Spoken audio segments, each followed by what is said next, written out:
नमस्ते। वंदे मातरम साथियों। पुष्पा के बारे में तो हर कोई जानता है, लेकिन क्या आप आयुर्वेद के पुष्पा के बारे में जानते हैं? जी हाँ, आयुर्वेद में भी एक ऐसी औषधि है जिसे हम पुष्पा के नाम से जानते हैं, जिसे हम शतपुष्पा कहते हैं। तो आज हम शतपुष्पा के गुण धर्म के बारे में बताऊंगा, शतपुष्पा के फायदे के बारे में बताऊंगा। सबसे पहले ये जान लेते हैं कि शतपुष्पा कहते किसे हैं। तो शतपुष्पा आपके रसोई घर की सबसे प्रमुख औषधि सौंफ को कहते हैं, क्योंकि सौंफ के सेवन करने वाले व्यक्ति को 100 से भी अधिक लाभ मिलते हैं। इसलिए आयुर्वेद के आचार्यों ने इसे शतपुष्पा नाम दिया है। तो आज हम जानेंगे कि भोजन करने के बाद क्यों करते हैं सौंफ का सेवन। इसके जानने से पहले मैं आपको बताना चाहूँगा कि इसके क्या गुण धर्म हैं। वीडियो शुरू करने से पहले यदि आप अष्टांग हृदय क्लास को नहीं जानते हैं तो मैं आपको परिचय करा देता हूं। नमस्ते, मैं वैद्य गुरुदर्शन कुमार शास्त्री।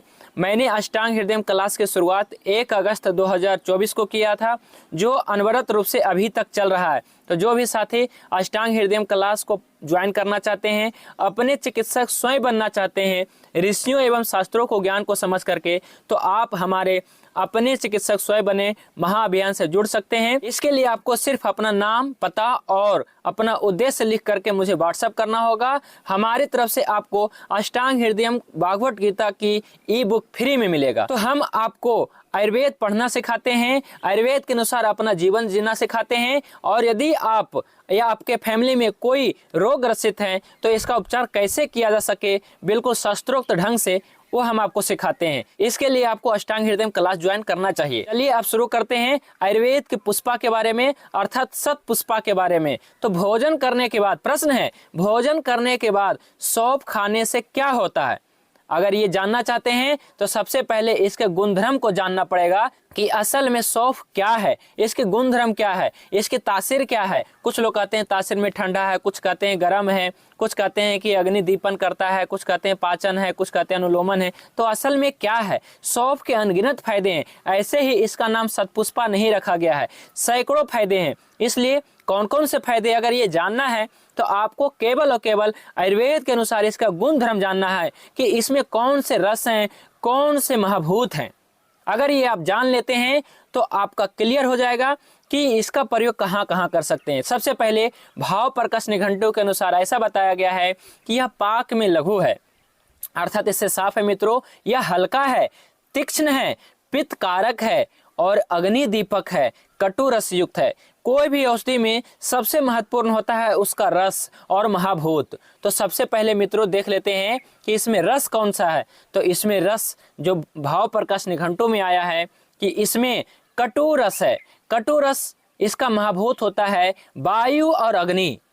और आप सोच सकते हैं मित्रों, जिस किसी औषधि में अग्नि महाभूत है वो क्या होगा, तासीर में गर्म होगा कि तासीर में ठंडा होगा। तो सिंपल है कि जो कोई औषधि में अगर कटु रस है और उस कटु रस में वायु और अग्नि महाभूत होता है, इस कारण से उसकी तासीर गर्म है। भले ये काली मिर्च के जैसे गर्म ना करती हो, भले ये पीपली की तरह, चित्रक की तरह गर्मी ना करती हो, तो सौंफ की तासीर गर्म बताया गया है, लेकिन इसका लेवल काली मिर्च जैसा नहीं है, ये चित्रक जैसा गर्म नहीं है, लेकिन ये गर्म ही है। और क्या बताया गया है, ये उष्णवीर है, कटु है, तो ये उष्णवीर होना स्वाभाविक है। तो इसके बारे में ज्यादातर लोग यही जानते हैं और मानते हैं कि इसकी तासीर ठंडा होता है, गर्मी बढ़ गई तो सौंफ खा लो। लेकिन भोजन करने के बाद सौंफ का सेवन अक्सर लोग करते हैं, वो इसलिए करते हैं क्योंकि ये दीपन और पाचन है, क्योंकि इसमें अग्नि महाभूत है। तो अग्नि महाभूत होने से ये दीपन और पाचन दोनों है। तो इसमें देख सकते हैं साफ साफ है लिखा हुआ कि सौंफ कटु है, तिक्त है, मधुर है। जो कटु रस वाला होता है उसका विपाक अंततः कटु होता है, और ये हल्का तिक्त भी है। और ऐसा नहीं है ये बिल्कुल तिक्त और कटु है, इसमें थोड़ा मधुरता भी है लेकिन बहुत कम। और ये उष्ण है और इसमें सनिग्धता भी है, इसमें एक तेल भी मिलता है। जब हम दवाइयाँ बनाते हैं विशेष रूप से सौंफ का अर्क, तो देखता हूँ कि अर्क के ऊपर ऊपर कुछ सनिग्धता यानी कि तेल मिलता है।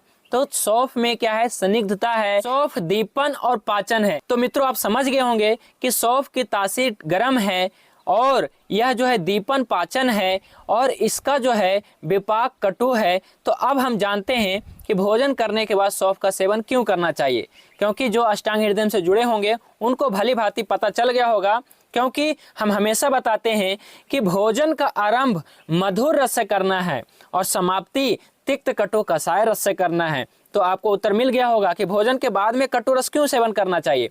क्योंकि यदि आपको अपना भोजन संपूर्ण रूप से पचाना है तो पहले क्या होता है, पाचन में पहले होता है मधुर अवस्था। तो मधुर अवस्था आपकी अच्छी से हो, इसलिए आपको भोजन के आरंभ में थोड़ा सा मीठा सेवन करना है।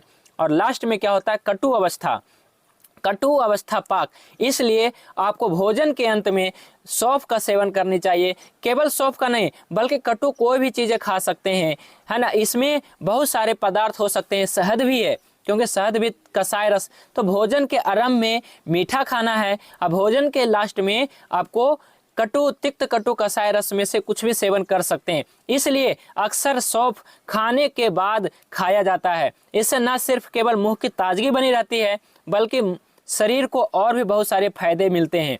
और क्या फायदे मिलते हैं, डाइजेशन सही होता है। तो क्यों होता है, आपको ये पता चल गया होगा कि खाने के पहले में मीठा खाना है और खाने के बाद में हमें सौंफ जैसे तिक्त कटु कसाय चीजें खाना है, जिससे मधुर विपाक, अम्ल विपाक और कटु विपाक सही से होता है। तो खाने के बाद सौंफ खाने से पाचन तंत्र ठीक होता है।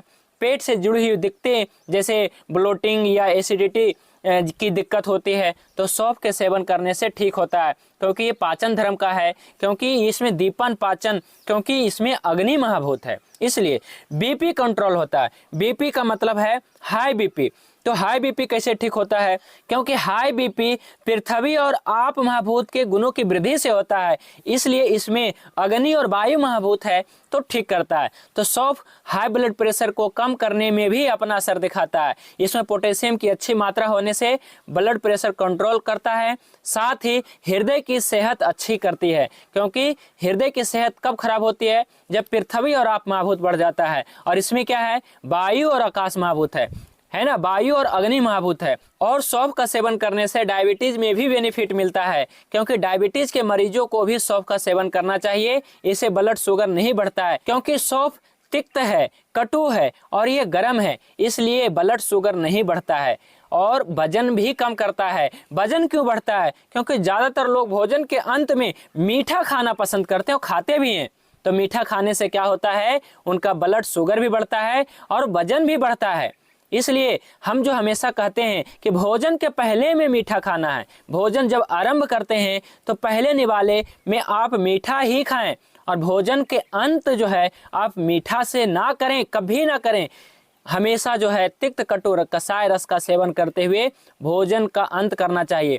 तो सौंफ मेटाबॉलिज्म को बूस्ट करती है और फैट को कम करता है, इससे आपका वजन कम होता है। स्किन के लिए फायदेमंद है। सौंफ खाने से स्किन ग्लोइंग और चमकदार होती है, क्योंकि इसमें अग्नि महाभूत है और सौंफ में एंटी माइक्रोबियल गुण होते हैं, जिससे आपके स्किन की दिक्कतें दूर होती हैं। और सौंफ खाने से आपके तनाव, स्ट्रेस लेवल भी कम होता है, क्योंकि आपका पाचन तंत्र अच्छा होता है। तो जब आपका पाचन तंत्र शांति से काम करता है तो मन भी शांत होता है। तो अगर आप तनाव महसूस कर रहे हैं और खाने के बाद में सौंफ खा रहे हैं तो आपका मन हल्का होता है। तो सौंफ के अनगिनत फायदे हैं, इसलिए मैं कहा हूँ शतपुष्पा। इसलिए आयुर्वेद के संहिताओं में, भाव प्रकाश निघंटों में इसके बहुत सारे नाम बताए गए हैं। इसे मिश्रिया भी कहते हैं, लेकिन जो सबसे यूनिक और सबसे अच्छा नाम मुझे जो लगा, शतपुष्पा। और इसके एक फायदा नहीं है बल्कि सैकड़ों फायदे हैं, इसलिए शतपुष्पा नाम इसका सार्थक भी है। तो मित्रों, हमें लगता है कि आपको समझ में आ गया होगा कि भोजन के आरंभ में आपको मीठा खाना है तो भोजन के लास्ट में क्या खाएं, तो आपको शतपुष्पा का सेवन करना चाहिए। और आप देखते भी होंगे, आप जब कभी किसी के घर में अतिथि बनकर जाते होंगे तो आपको भोजन के अंत में आपको सौंफ मिलता होगा खाने के लिए। तो ये हजारों साल की जो परंपरा है, यह एक आयुर्वेदिक परंपरा है जो आपको और आपके पूरे परिवार को, पूरे समाज को स्वस्थ रखने में हमारा आयुर्वेद मदद करता है। मित्रों, वैसे तो आप जानते ही होंगे कि हम अष्टांग हृदय क्लास की वीडियो प्रतिदिन अपलोड करते हैं और बहुत सारे साथी इसमें जुड़े हुए हैं इस क्लास में, और अष्टांग हृदय क्लास के मेंबर बन करके अपना आयुर्वेद के ज्ञान को, बहुत सारे ऐसे वैद्य जुड़े हुए हैं जो अपना आयुर्वेद के ज्ञान को बढ़ा रहे हैं, और ऐसे भी लोग जुड़े हुए, आम आदमी भी जुड़े हुए हैं। तो मेरा उद्देश्य है अपने चिकित्सक स्वयं बने, ऋषियों एवं शास्त्रों को ज्ञान को समझ करके। इसके लिए आपको अष्टांग हृदय क्लास ज्वाइन कर लेना चाहिए, क्योंकि अष्टांग हृदय क्लास में आपके और आपके परिवार को कैसे स्वस्थ बनाया जा सके, कैसे स्वस्थ बने रहें, इसकी पूरी जानकारी और आपको ज्ञान देते हैं। तो साथियों, आपको शतपुष्पा के बारे में हमारा ये वीडियो आपको कैसा लगा, आप हमें कमेंट करके बताएं, और आप ऐसे कौन से टॉपिक के ऊपर आप वीडियो प्राप्त करना चाहते हैं आप हमें कमेंट करके बताएं। हमें समय मिलेगा तो जरूर बनाएंगे, क्योंकि हम अष्टांग हृदय क्लास के वीडियो प्रतिदिन अपलोड करते हैं, तो मुझे समय नहीं मिल पाता है। और बहुत सारे साथियों का हमें कॉल भी आते हैं, व्हाट्सएप भी आते हैं कि भाई जी हमारी ये समस्या है, हमारी फैमिली की ये समस्या है, आप हमें बता दीजिए क्या दवाई दें। तो साथियों, हम आपसे निवेदन करते हैं, हम जो चिकित्सा करते हैं, हम बाजारू आधारित चिकित्सा नहीं करते हैं, हम आयुर्वेदिक कंपनियों की दवाई नहीं देते हैं, हम अपनी दवाई देते हैं। हम जंगल से जुड़े हुए हैं, हम जंगल से जड़ी बूटियों को ला करके और नैनो टेक्नोलॉजी के माध्यम से हम जड़ी बूटियां बनाते हैं। बिल्कुल बारीक सूक्ष्म से सूक्ष्म औषधियां हम तैयार करते हैं जो तेजी से काम करता है। तो यदि आप हमसे चिकित्सा प्राप्त करना चाहते हैं तो मुझे व्हाट्सएप करिए और केस टेकिंग का फॉर्म भरिए, पूरा केस टेकिंग फॉर्म भरिए। सबसे पहले तो अपनी जन्म प्रकृति निकालना सीखिए। यदि आप ये वीडियो नहीं देखा है तो हमारा प्लेलिस्ट में वीडियो है जन्म प्रकृति कैसे निकालने। सबसे पहले तो ये देखिए कि जन्म प्रकृति क्या है और वर्तमान में विकृति क्या है। यदि आप देख लिए, यदि आपको समझ में आ गया कि जन्म प्रकृति क्या है, वर्तमान में विकृति क्या है, तो करना क्या है, जो विकृति है उसको जन्म प्रकृति में लौटाना है। तो अपने प्रकृति की ओर लौटिए। हमारा उद्देश्य है कि आप अष्टांग हृदय क्लास में जुड़िए और अपना ज्ञान की वृद्धि करिए, क्योंकि कोई भी आपकी चिकित्सा नहीं कर सकता है जब तक आप अपना शरीर को नहीं जान पाएंगे,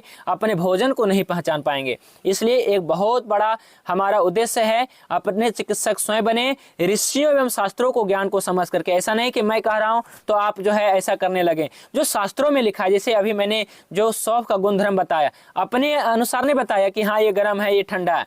मैंने वही बताया जो शास्त्रों में वर्णन है। तो आयुर्वेद के ऐसे ऑथेंटिक और पावरफुल वीडियो देखने के लिए हमारे YouTube चैनल को सब्सक्राइब करिए, और आप हमारे अष्टांग हृदय क्लास को सपोर्ट कर सकते हैं अष्टांग हृदय क्लास का मेंबर बन करके। तो आज के लिए बस इतना ही। मिलते हैं नेक्स्ट वीडियो में किसी अन्य औषधि के साथ। तब तक के लिए आप सभी स्वस्थ रहें, मस्त रहें। भगवान धन्वंतरि की कृपा आप सभी पे बने रहे। जय धन्वंतरि, जय आयुर्वेद।